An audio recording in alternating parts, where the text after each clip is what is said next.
Welcome back. Vice President Vance, along with Defense Secretary Pete Hegseth and Director of National Intelligence Tulsi Gabbard, are all at the U.S. southern border today as the Trump administration looks to tout its immigration crackdown following President Trump's address to Congress last night. Moments ago, speaking to reporters, Vice President Vance slammed the Biden administration's immigration policy and, like President Trump last night, highlighted the drop in border crossings since President Trump returned to office. But it comes as NBC News is exclusively reporting that the administration is now rethinking its migrant detention plan at Guantánamo Bay in the face of logistical and financial hurdles. Joining me on set to discuss this is NBC News Homeland Security Correspondent Julia Ainsley. Julia, thanks so much for being here. So let's delve into your reporting. What did you learn? Yeah, well, I mean, there are just a number of hurdles, and it starts, Christian, with the fact that when Trump signed that January 29th executive order trying to put 30,000 immigrants in Guantanamo Bay, that took people at Department of Homeland Security and the Pentagon totally by surprise. They had to go from scratch to create these plans. They started putting a lot of migrants and people who they considered high security threats in tents. And then what they did have in place is Migrant Operations Center.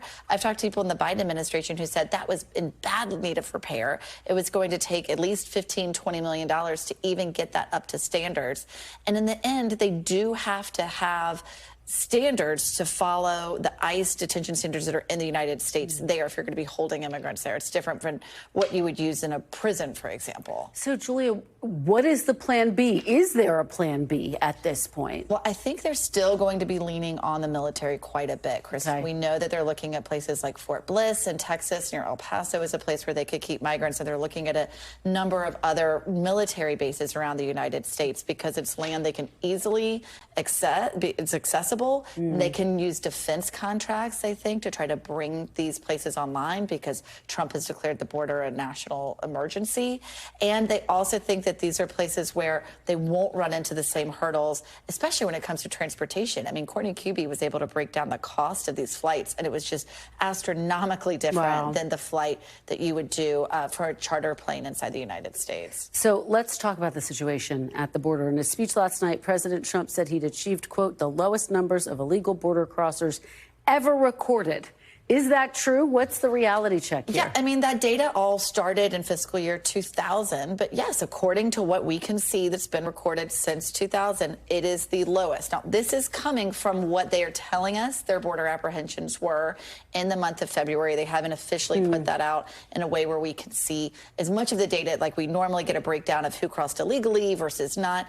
This was their own snapshot, which looks at just over 8,000 migrants that were encountered trying to cross the border both illegally and legally in the month of February. But yes, the next highest would have been 11,000 in April of 2017. So sure, this is a victory lap, and they're going to be taking that today. But we should also mention the data that we're not getting, and that's the number of deportations. That's what he ran on. It was to increase the number of deportations, and we still don't know that. Okay, well, I know you're going to stay on top of that. Absolutely. Julia Ainsley, great to see you. Thanks for breaking down all of those different issues for us. Appreciate it. Thanks for watching. Stay updated about breaking news and top stories on the NBC News app or follow us on social media.